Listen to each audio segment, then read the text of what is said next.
Hello everybody and welcome back to my channel. My name is Alison, the online piano and violin tutor. If the violin is shaking when you're trying to do vibrato, that is the number one sign that you are attempting vibrato too soon. Number one, the first thing you're going to need is a violin. I have been playing the violin since I was 4 years old. I went to university and graduated with a Bachelor of Arts degree in music. With the amazing talent that's Alison Sparrow. Alison, come out here. So bear with me if there are any technical hitches, I'm sure it'll be fine. For about 5 years I was an examiner for the London College of Music. And over the years I've seen basically the music world from every kind of possible view really, and because of that it has enabled me to write my own violin course. Hello everyone, welcome. So there we go, that's kind of all you really need to know. And don't forget guys, anyone can learn to play the violin. Hello everyone, welcome back to my channel. My name is Alison, the online piano and the online violin tutor. It's great to have you all again. On a Sunday this time. My last two have been on a Friday, but I thought I would change it to a Sunday since it just might be more available to more people, I think. Okay. Before we get into the video, tell me in the chat box on whichever side we are where you're from, and I'll give you a little shout out as usual. Tracy, hello from Indianapolis. Nice to have you with me this evening. And for those of you who are new to my channel, it's nice to have you here. And for all my new subscribers and participants, I do have a 1 to 30 violin course that guarantees to take you from a complete beginner to a very accomplished intermediate player in just 30 lessons. The course is priced at $59.99, is very affordable, and the first 10 lessons and all the materials and resources that you will need are absolutely free, meaning there's nothing for you to lose. It's 100% downloadable, and the links to purchase will be directly underneath this video. So, in today's video, we're going to be talking about how to stay on track when learning the violin online. So I think this sort of thing just doesn't get discussed enough, I think. There's always loads of videos on the internet, or on YouTube specifically, about how to hold the violin, how to hold the bow, how to play, how to do this and how to do that. But I think in practical terms, you guys out there that are watching these videos and learning a lot online really want to know how it's done. So today we're going to be exploring the practical strategies to stay on track while learning the violin online. And learning online, it does offer us the flexibility to tailor our practice sessions around our schedules, which is perfect because everybody's got jobs and other commitments and things. And the vast array of online resources that are available provide a wealth of insights to us. As I've developed my own online course over the years, I've come to appreciate the unique advantages and challenges that you as online learners kind of face. So hopefully we can discuss a few of those points today to help you stay on track when you're learning online. Okay, Kirsty, hello from Finland. Hello, Amity from Montana. Amber, you're from Florida. Wow, so we've got Europe, US, Istanbul, hello. Mia Wolf, can I ask a question? It's about warm-up. I haven't finished the songbook 1 yet, so I'm not at the state where the warm-up scales, etc. on the lessons to how to warm up till then. I can answer this just very quickly before we get on with the video. So Mia, I wouldn't particularly worry about that in the first. I'm assuming that you said you haven't finished this first songbook 1, so you've just done the first 10 lessons. So I wouldn't worry about a warm up just at this point. There isn't going to be enough content that you're going to be playing to kind of really warrant doing a warm up. But if you really wanted to do something, you could do any of the exercises from lesson 7 or 8, for example, in the first 10 lessons. You could do a couple of those, or you could do all the exercises from lessons 5, 6, 7 and 8, whatever easier for you, and maybe pick a piece or two from songbook 1 to use as your warm-up before you then start working on the pieces from songbook 1. So I wouldn't overthink that at this point. You're just at the very early stages. Worry about it more as you move on when you're going to be working on more complex things. Okay, so how to stay on track when we're learning the violin. Having and setting clear goals. So if you have nothing to work towards, then you're not really going to stay on track, are you? You've got to have I think you've got to have a reason for learning to play the violin, whether that would be a piece that you've heard. I don't know, someone, a friend of yours is playing and you're just really inspired by them, or a family member or something like that. But having a nice clear goal is going to help you stay on track, whether it's a reason why you want to learn to play the violin, which is going to take you to the very final goal, or having those goals kind of set in between that along your journey. So if you have a teacher, if you have a physical teacher, they are going to be likely to set these for you. So I know some of you watching, you do a little bit of both. I know you have a teacher that maybe you see once a week or once a fortnight, whether that be an online via Zoom or Skype or something like that. Some of you have a physical teacher, and then some of you have both. You're going to be having a teacher and you're going to be looking at these online lessons that maybe I offer, or other resources that are available on YouTube and the internet, and kind of intermingling the both and doing a bit of a bit of a 50-50 there.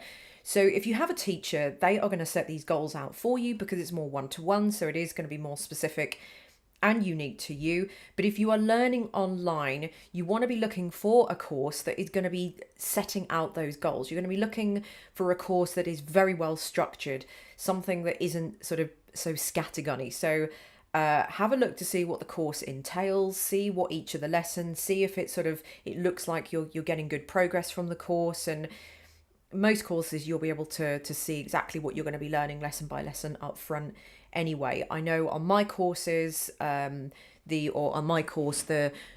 books you download and you purchase, then you print them out or look at them on your tablet, whatever you want to do. But all the videos to every single one of my lessons are absolutely free to watch. So you can watch the videos for free, so you can see what we're talking about.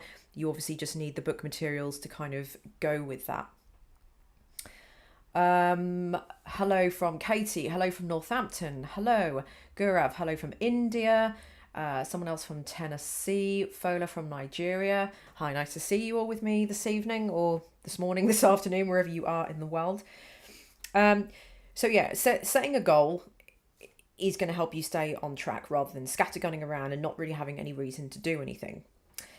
Now, what about creating a structured practice routine? So a structured practice routine is your building block of success and progress. They're going to help divide your practice time more efficiently, focusing on various aspects of your playing. So again, a good course is going to set that for you and enable you to work out what it is you're going to be working on. But you need to do some you need to do some working out yourself. So you need to structure your own practice sessions efficiently as well. So again, rather than just sorting a bit here, a bit there, work out what it is you want to practice on chunk by chunk. Or for example, if you're doing my course, mine is broken down in lessons, lesson 1, lesson 2, lesson 3, all the way up to lesson 30.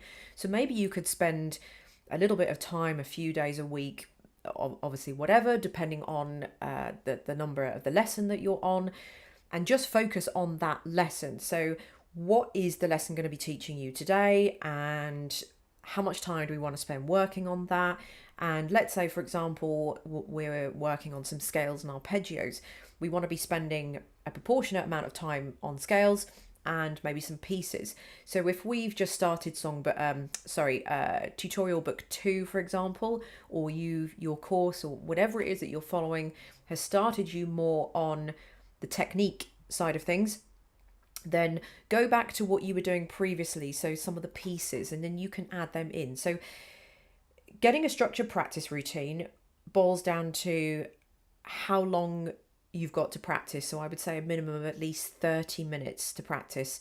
20 minutes is just not going to be enough. 20 minutes will be something like you playing through all the pieces that you need to play, and that's it. You're not actually practicing anything. So you want to break down the pieces specifically. For example, let me just show you this. I don't know. This is just, music's fallen out. This is a piece from my songbook 1, for example. So if you were practicing this and maybe you found a bit of difficulty at this point right here, what I would do is I would play it through from start to finish. maybe once or twice just to get used to it. And then I would go to working on this section, and I would play this bar or this measure over and over and over and over and over and over and over until I was sick of it. And then I would play it over and over and over and over some more. And then what I would do is add in the kind of the little portion before it, and maybe a little portion after it. Sorry, I'm trying to look at a reflection of myself, and maybe I should look at it this way. So then I would just work on a little bit before it and then a little bit after it and join it in, and then do that maybe a few times. And then I would go back to the beginning and incorporate it all in. So that's called focused practice. Very, very specific focused practice. So that's the kind of thing you want to be doing when you're practicing, not just playing things through just over and over. I am looking at some of the comments coming in, by the way. So if you've got any questions, keep them coming in, and I'll just dip in and out. If you are learning unaccompanied, so if you are learning without a teacher, or without a course or anything like that, and you are just learning from YouTube, it's going to be much more difficult for you, I think, to learn, because you're not really going to know what to learn. So therefore, you're not going to know what to learn. You're not going to know what to practice, and everything is going to be a little bit out of sync. You need to be learning, the things you need to be learning on the violin need to be learnt in tandem with the level of the violin, so the skill level or the technique. So you don't want to be jumping out and doing something, I don't know, you don't want to be doing something like spiccato or staccato bowing like 2 to 3 months into playing, because that's very advanced bowing, or cold bowing or something like that. A piece of music that requires moving into 3rd position, 4th position, 5th position, you're jumping backwards and forwards. So if you're just going out and you're looking at those sorts of things, then you're not really going to be learning in a kind of more structured way. So help yourself with a structured practice routine, and whether that's specific or not, or hitting the specific music, so that you are, doing specifically what you need to do, or just making sure that you are practicing the right things at the right time. Okay. What about utilizing online resources? So the internet has lots of online resources available. There's lots of teachers like me that are out there. There's lots of materials. There's lots of blogs, dozens and dozens of videos out there and things like that. So there is lots of databases out there that you can see. And when you combine these resources with a comprehensive course, then, you create somewhat of an ecosystem, because you're joining everything together. And there's nothing wrong with doing that. For example, I have a Patreon page, you can just see here, and that is dedicated to providing hundreds of individual pieces of sheet music, which is all for violin. There is a little bit of piano music on there. There's some blogs. There's some MP3 performances if you just like to listen to some of the music. And there are some backing tracks as well that accompany some of the music, which is on there. And it is the largest single repository of violin sheet music you'll find anywhere on the internet, or anywhere that I know of. And this is just, you can access all this at just $5 a month if you want to. So for example, you've got something like that, my Patreon page, which gives you access to, 800 plus pieces of sheet music. So yeah, you can combine other teachers as well if you really, really want to, but utilizing those online resources, go ahead and do that. The only thing I would say is that I would wait until you get a little bit better before you do venture into anything like that. You want to at least be able to play some music. You want to at least have known all of the you want to at least know all of the notes in 1st position on all of the 4 strings. So that's open string, finger 1, finger 2, finger 3, finger 4 is technically the next string up. So you want to make sure you know all the first 16 notes here, and you want to make sure that you can actually read the music as well before you start venturing into picking out other pieces of music.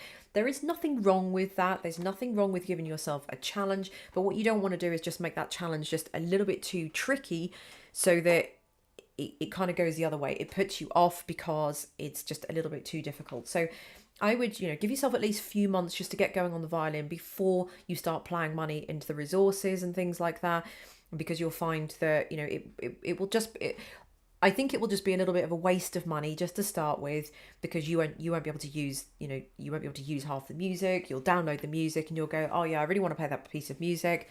It looks too complicated. I've got no idea how to do it. So learn a little bit more, and then you can come back and then look at other online resources. You do need to get to a certain stage, I think, when just starting out with a violin, before you can kind of, open up and look at other pieces of music and things like that.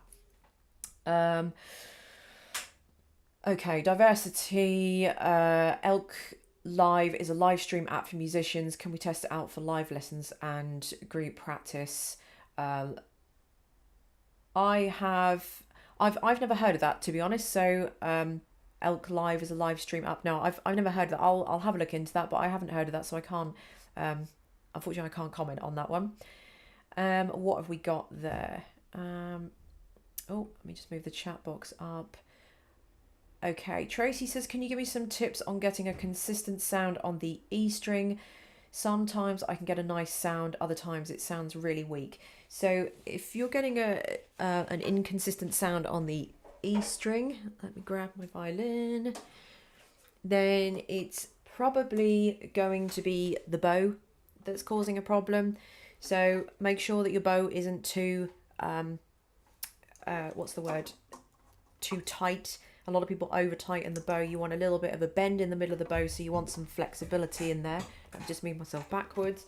So with the E string, your first thing you want to do is just make sure that your bow is consistent on the string. So we don't want to be, you don't want to have the arm too far up or too far down. If the arm is too far down, then you're going to be hitting the side of the violin there. So that's where you're going to kind of get that noise in there, because you're hitting this here. Again, you don't want to lift the arm up too much, so that then you're hitting the A string. So that would be the first thing. Make sure that your bow is in exactly the place it needs to be, or the arm is at the exact level that it needs to be to hit the A string. The second reason is probably the pressure of the bow. I would say that your bow probably isn't at the right pressure, so you could be making that kind of noise because you're pushing down too hard, you're lightening, pushing down. So practice some slow-ish long bows on the E string.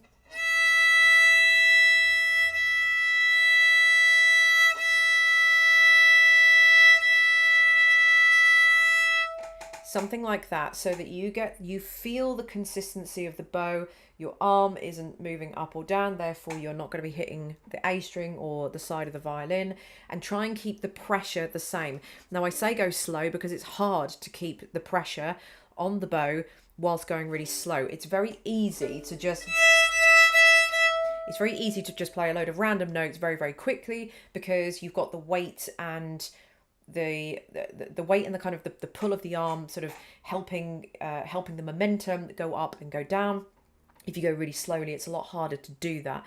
So therefore you'll be able to feel the consistency of the pressure, is why you're probably, I would say, not getting such a nice sound on the E string. Obviously I can't hear you, but I'm just obviously guessing that would be the most obvious thing. Let's just answer a couple more, see what we've got. Using a basic shoulder, so I'm looking for, okay, when looking, wrong button there.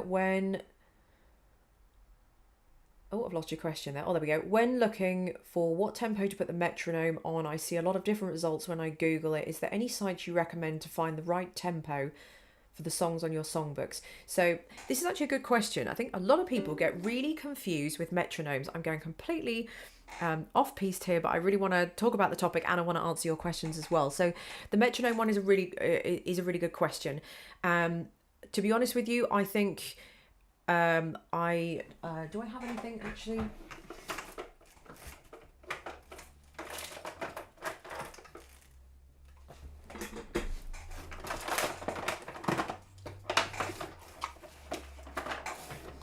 Apologies, I did. I was just looking for this metronome here, sorry. To be honest with you, I would just go for a metronome like this. Don't bother with all these apps that have your metronomes in 3/4/2/4/4/4, so that you match them to whatever it is that you've got at the beginning of the music. So here, for example, where you've got 4/4, don't bother with any of that. To be perfectly honest with you, you just don't need it. You just need a sound to go tick, tick, tick, tick, and that's all you need. And now all this will do is this will just give you a speed that you can see there, which I turn with this dial depending on how fast I want, and then when I switch it on, that's it. That's all you need. So don't be confused with these metronomes that you get that have things ticking in 4/4 or 3/4. All they will do is just give you a slightly louder tick on beat 1, but A, you don't need it, and B, a lot of people just find it confusing because then you're playing, it feels like you're playing against the beat if you don't hit that beat in the first place. And a lot of people don't hit that beat in the first place because they are beginners or they're just starting out and they're trying to play along with the metronome whilst trying to get the hang of playing the actual violin itself, whilst trying to learn the new piece of music that they're playing on. So first off, don't bother with any of those. Just get yourself a metronome, something like that with a dial that you can turn and it simply just beats, or you can get one of those and I don't have one here, but one of those pendulum metronomes that, again, they work with a dial down the middle. So you move the weight and there's a counterweight inside it, you wind them up and they just simply tick left and right, so you can physically see them going left and right and you can hear the tick. Now if you're trying to work out the tempo of things, it doesn't matter. The reason why I don't put tempos in any of my pieces or any of my books or any music I've ever put on Patreon is because it's something that I don't really want people to get bogged down with.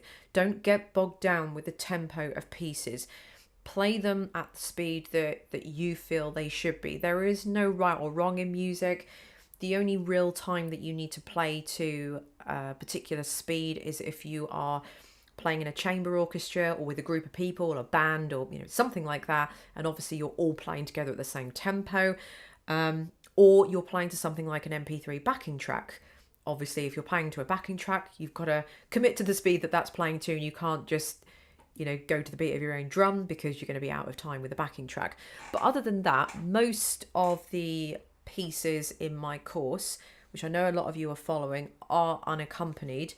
Songbook 3 has backing tracks that go with it, so with the exception of Songbook 3, Songbook 1 and Songbook 2 are unaccompanied, so you can choose to play them at the speed that I have played them at in the demonstration video. So if you click the link there or click the QR code there, aim to play them at that speed, and then if you want to, just try and match the metronome up to that speed. It's, again, I haven't put it in there because I just don't feel it's necessary, and it's not difficult to try and match the speed. It's not a bad thing for you to work it out either, but you can just sort of move the dial and see if it's roughly in speed, in the same tempo as what I'm playing at. But again, don't get too bogged down with trying to match the exact speed, because you won't, because I might be going ever so slightly faster or ever so slightly slower.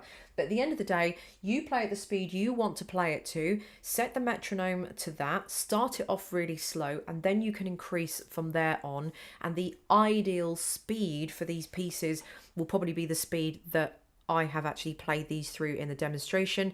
But again, if you feel I've played it too fast or too slow, you play it at the speed you want to. So don't ever worry about setting metronomes. I'm not, as long as you are playing in time to a metronome. Who says that this should be played at 60 beats per minute? Who says it should be played at 120 beats per minute? It doesn't really matter. Okay, so let's move on. So accountability and self-assessment. Holding yourself accountable and trying to assess yourself, i.e. teachering yourself. Obviously, if you don't have a teacher, I'm talking about if you're just learning online, is something else that's going to help you stay on track.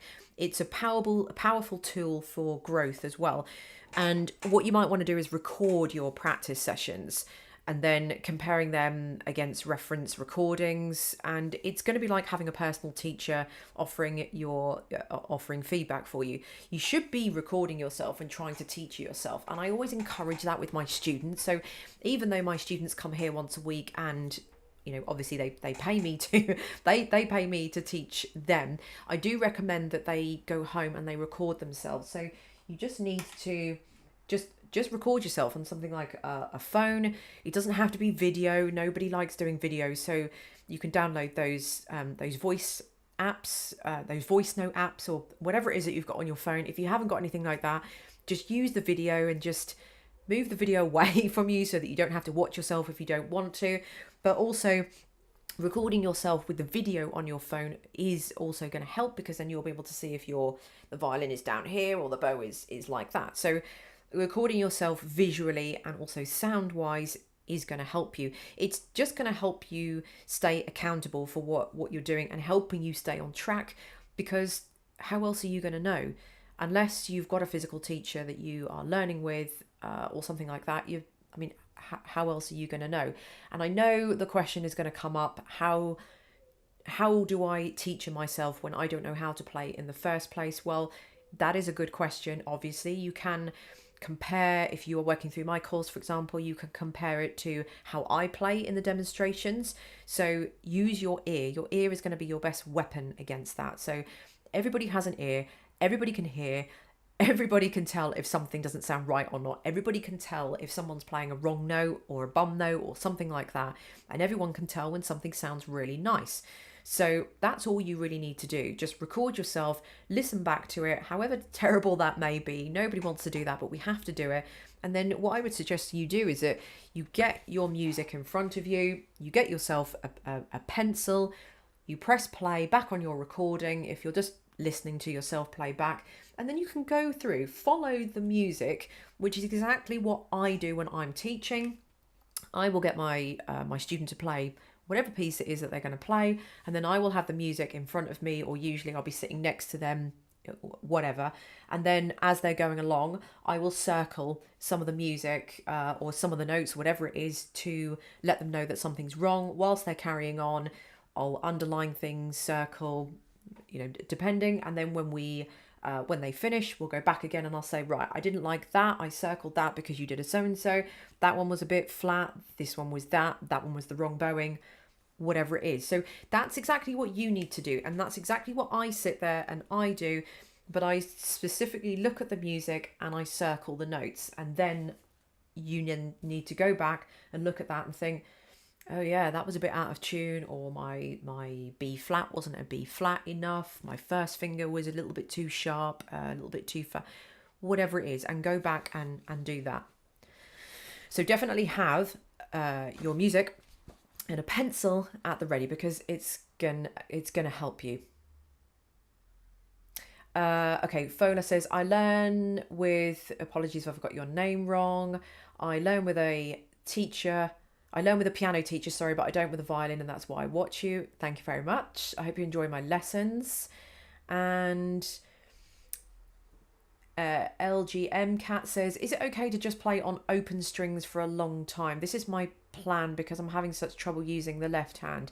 Okay, if you're still on, you're watching, can you exaggerate a bit more? Can you let me know what you mean a little bit more with that, with the left hand? Don't be afraid to move on. If you're just playing the open string notes, you're not really going to get very far very quickly, because you're playing open string. There's only 4 open strings, so there's only 4 things that you can do. But what is it specifically you're having problems with the left hand? Do you not know where the fingers are going on the fingerboard? Are you actually having physical limitations with your left hand? Let me know, and I'll see if I can answer you a little bit later on. What else have we got there? Blue Rose 77, should the scales be counted as part of practice time, or should the time start? No, absolutely, scales should absolutely be counted as practice time. In actual fact, as a kind of semi-punishment to yourself, you should be doing scales as a bit of a warm-up, and then scales should be your practice time. Scales are very important to do. In the UK, we have music exams, and if you're taking music exams, depending on what grade you are, each grade refers to a particular level, and our grades range from grade 1 to grade 8. Grade 1 is obviously your beginner level, just after you've started to get going and you've learned the basics. Grade 8 would be semi-professional level, I would say. You can learn more advanced beyond that point, but grade 8 would be to the point where there's nothing more to learn about music. You know, everything that you see on a piece of music, you already know. Apart on from grade 8 would be more nuances and developing your personal style and just, you know, making it sound really, really good. So when you are learning these grades, we have a certain number of scales that scales, arpeggios, and other technical work that you need to do per grade. It's all cumulative, and it adds on each time and gets harder and harder. So if you were in the UK and you had a teacher and you'd be working on that, the scales would be part of what you needed to do. And I always treated them as such. So scales and arpeggios and things are really good to help with technique. Without your scales and arpeggios, you're not gonna have any technique. If you can play all of your scales and all of your arpeggios, as I always say to every single student of mine, if you can play all your scales and arpeggios, you can play any piece of music in the world, because every single piece of music is made up of scales and arpeggios. And if we go back to our favorite example again, which is this one, if you look at the first note here, so we've got a D, a D, a C, a B, an A, a G, and an F, and another F. What is that? That's a descending scale. Only some of the notes are repeating. So there's two Ds, there's one C, there's two Bs, two As, but it is a descending D scale. So there we go. We've just played the first two measures or the first two bars, and we've already played a scale. Sometimes they're not always strictly the same scale it starts on, but it is a scale. And then what else have we got? When we move on to here, we've got a D, we've got an E, and we've got a G. So we've almost got a partial arpeggio there. So if you picked up a piece of music, any piece of music you've got sitting in front of you or next to you, the closest piece of music, and you had a look, you would find a scale or an arpeggio or something similar everywhere, because pieces are made up of scales and arpeggios. If they weren't, they'd just be a concoction of random nonsense. So that's why they're so important, and you should treat them with importance. Don't just treat them as warm-ups. If you treat scales as warm-ups, you'll never have the same kind of respect for them, because you'll just be treating them as warm-ups. You'll just be thinking, oh, it's just something for the left hand to kind of just get used to, so that when I go on to the main event, which are my pieces, wrong, then you know you'll be all right to do the pieces. But no, you should be treating the scales as just as important as pieces, because pieces are scales. So if you can do your scales, you can do your pieces. Pieces are jumbled up scales with different rhythms, which is what make up the pieces. So yes, absolutely you should. Okay, Diversity Love says, I think I need beginner lessons to make sure my posture and tuning is correct. So let me know if we can try. Okay, yeah, Elk Live. I will look into that and see what that is. Mariam, hello from Egypt. Okay, LGM Cat replies and says, pain to the tips of the fingers just after a few minutes, and the sound is not clear or strong when pressing down and then bowing. That could be something due to an injury, possibly. I haven't heard, or I don't know of any reason why you should have any pain in the fingertip particularly. I've never come across that issue, I'll be completely honest with you. I wonder whether you're just pressing down you're physically pressing down. You shouldn't ever have any pain in the hand. If you've got any tension, if you've got any pain anywhere, whether it's the bow hand or the left hand, you're obviously doing, I would say you're obviously doing something wrong, unless you have some sort of prior injury, carpal tunnel, any fractures, or any ligament issues. Unless you've got something like that, then you shouldn't have any pain or any tension. If you've got tension, you're gripping too hard here, so then you need to perhaps have a look and address and see how you're holding the violin. Maybe you're not even holding the violin correct up here. If the violin is not in the correct place here, you're going to be gripping very hard with the hand there to keep the violin up. Otherwise, if you let go of it, the violin is going to drop. So most of the weight of the violin should be taken on the shoulder, and then your hand. So I've got no hands here. it is a little bit harder for me to sit here and do this, and then my hand just sort of takes the rest of the weight there. So I can only think that if you do have pain in the fingertips, it just could be a potential issue for you, that you are just pushing down maybe just a little bit too much. Okay, so how else to stay on track whilst learning the violin? Staying motivated really. So motivation is a bit of a difficult one excuse me, and it can waver, especially when practicing and working alone. It can help if you're engaging in fellow learners. So if you can join a local group, a chamber orchestra, an orchestra, a band, whatever it is that you've got in your local area, that can really help as well. Even if you are working on completely different things, it doesn't really matter, because you're going to be seeing like-minded people, and you can always pick their brains for information. They'll pick your brains for information. So it can help if you've got something excuse me, weekly that you can go to, just something in addition to your online learning. So when you come home and you do the things that you need to do, you don't sort of feel quite so isolated. Your whole journey of music isn't being completely isolated with you just focusing in and just learning everything that you're learning online. So staying motivated is quite difficult, but joining groups or something like that is going to help you.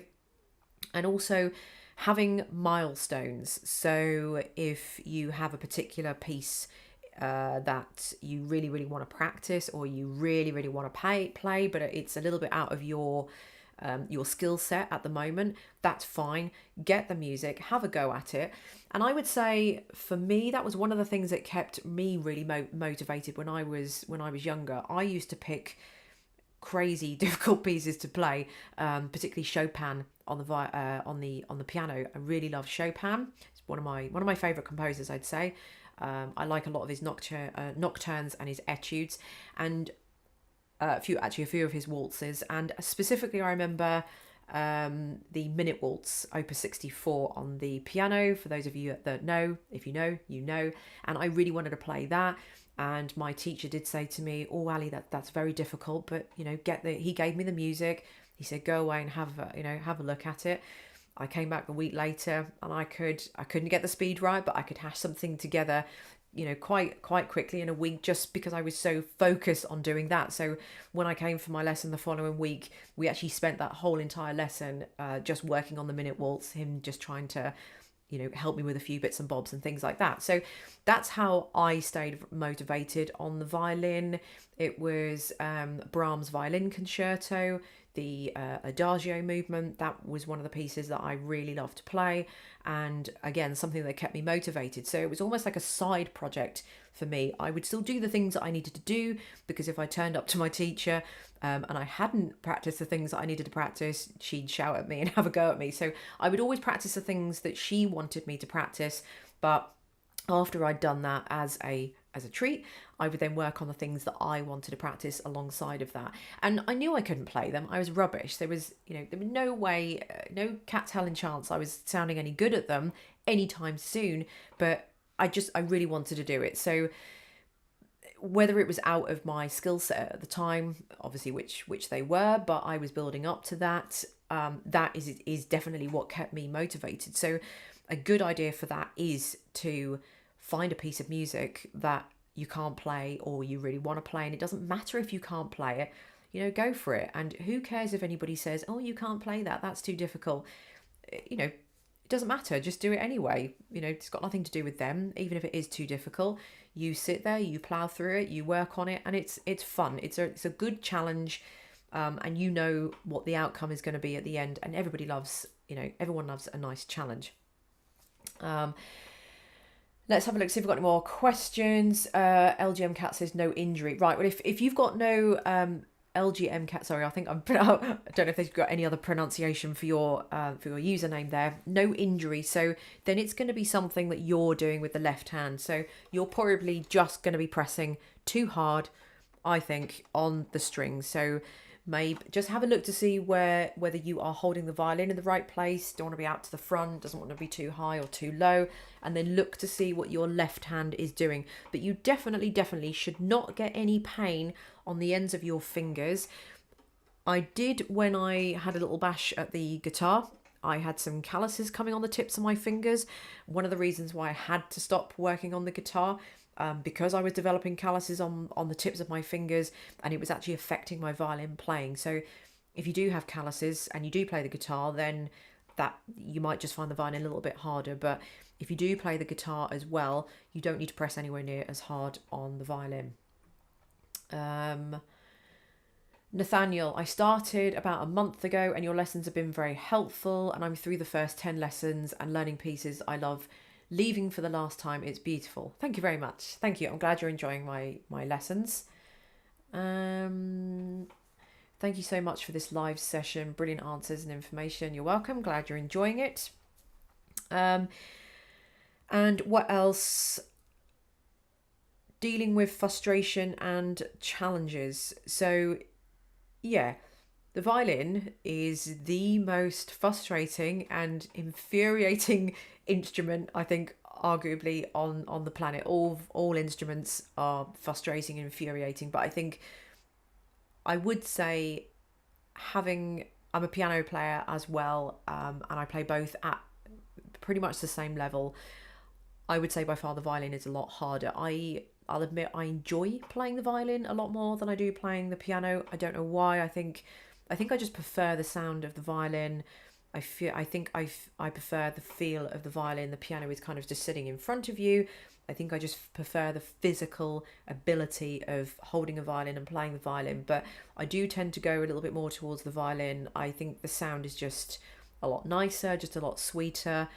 I don't know, it's just my personal preference, but the violin is very frustrating. So if you are very frustrated and you feel like you want to give up, we all want to give up. I wanted to give up. There were lots of things being thrown across the room when I was younger and I couldn't do things and I sounded like complete garbage, and I knew in my head how I wanted to sound, but I couldn't sound like it. And it's frustrating because it's almost you get caught up in your own catch-22 where you know what it should sound like because you can hear it on a recording, but you're trying to play it and you think you're playing it that way, but it's not coming out that way, but you don't know why. There's something there that you don't, and that's what makes it the most frustrating thing. So yes, it is very frustrating, but it is just part of the violin, but it isn't anything that you should quit. Certainly not. I mean, I'm glad I didn't quit the violin, and I would never have. That thought never even crossed my mind, just because it was challenging and frustrating. I never once thought, right, I'm going to give up on this. Obviously I wanted to give up right at the time, and I thought, right, that's it, I've had enough. But then the next day I'd pick up the violin and I'd do it again. So yeah, it is very frustrating. I don't really have too many tips with you on that one. Just keep working through that and keep working with the practice. And I know that with the violin that I now, and you guys will too, and do too, I now have a skill that not very many people can do. How many people do you know can play the violin? How many people do you know can play the violin to a very high standard or a very decent kind of intermediate and above standard? Not very many people. Aside from my musician friends, my immediate family, no one else in my family plays the violin. I'm the only one. That's it really. I don't actually know anybody else that really plays the violin, obviously not accounting my musician friends. So I know I've got a very unique skill that I can do, and I'm very, very glad that I spent the time working on that. So that's a very good reason to stick with it and not get too frustrated. But if you create goals, you create a structured practice routine, that's going to help you work through everything. It's all accumulative. Then you've got your accountability and your self-assessment, so teachering yourself. If you're doing all those kinds of things, looking at utilizing diverse online courses, so anything like my Patreon or other pieces of music, whatever it is that you want to go to, once you kind of have all those things, then it's going to be a lot easier to stay with the violin. Keep on track when you're learning the violin online, because it can be a little bit difficult. Okay, let's finish with just a couple of questions and then we will end it there, and I will see you next week in my live. Gurav says, any tips for helping with neck pain? Depends what kind of neck pain you're talking about. If you've got neck pain that that has been there before playing the violin, then I'm not really sure what to sort of say about that. You just have to be careful if you've got neck pain when playing the violin. You don't want to push it too much. So if you've got neck pain that's already been there, then be careful when playing the violin. If you're getting neck pain because of playing the violin, that doesn't sound right to me. So if you're getting the neck pain because of the violin, just look into it's going to be something to do with your posture. So if you're getting neck pain, you're probably going to be your shoulder's going to be coming up too high. Maybe the violin is too out to the front. You want to just relax a little bit more and not be quite so rigid. Everything needs to be quite loose and quite flexible. Okay, Nathaniel, do you have any extra tips for bow hold? I've been using the one that you showed, but after a while my hand starts to cramp. So my bow hold is a combination between the Franco-Belgian and the Russian bow hold. So the Franco-Belgian is more, if I can do it, it's more something like that. The Russian is very tilted. Probably even more. I'm not really quite sure. I don't really do it, but probably even more so than that. I do a combination of the two. So I do have my bow a little bit more tilted. So this part of my index finger here is actually resting on the bow. So I'm very, very tilted. So your hand shouldn't really be cramping. If I generally find the more tilted you are, I think the easier it is to do lots of techniques, and the weight is more evenly spread over the finger. So when you are tilted, you haven't got so much weight on your little finger there. And a lot of people have a problem with the little finger because a lot of people are taught to have their little finger, wrong way, that way. And I'll be honest with you, I find that very difficult. I don't hold the bow this way, and I find that my little finger's having to take a lot of the flak, and I don't like that. So I prefer to tilt so the little finger is just resting, and the little finger just, if I hold the bow and I let go, my little finger just stops the bow. If I'm not holding there, so my little finger is the one that kind of brings the bow up. But I do find if you tilt, you might find it a lot easier. So a lot of people don't tilt enough, and I find if you do, that will be a lot better. Yes, V Petrov says yes, exactly, the frustration with not sounding so well as I'd like. Thanks for the encouragement. You're welcome. Yeah, just the frustration is nobody sounds good on the violin to start with. It's just the nature of the violin. But again, it's time, keeping pushing through, working on that technique. That would come down to practice and keeping going with it. But yeah, it is very frustrating, and the sound is horrendous. Don't forget as well, don't blame everything entirely on you. If you do have something cheaper, if you do have a lesser student quality violin, it could be sometimes to do with a lot of the violin. A lot of people hit strings because their bridge isn't curved enough. A lot of bridges come quite flat, so you hit a lot of strings, and if you were to have a well-rounded bridge, you wouldn't hit those strings. So it may be worth, if you are looking into playing the violin more full-time or more permanently, it could be worth looking into hiring a violin, or renting a violin for a month or so. A nice violin, renting a really nice violin for a month or so, and then you will see the differences. And I guarantee, if you play on a really, really nice violin, your technique will just improve like that. I don't know what it is, I don't know why it happens, but it just happens because the violin you're playing on is just much more conducive. Everything is working with you rather than against you. So that might be a good idea to try something like that. Okay, so I have been waffling on now for nearly 50 minutes, and I'm going to wrap it up there. If you've got any more questions, leave them in the comments underneath this video, and I will answer them offline during the week. And thank you very much for joining me. I'm not sure when my next live is going to be. It will probably be either Friday or Sunday. I will notify you all, and you'll see that under the live tab on my channel, so check that out. I would also put out a post in the community part of my channel as well. Thank you very much for watching. I hope this has been helpful and I've answered as many questions as I can. But as I say, any more, leave them in the comments underneath. And I will see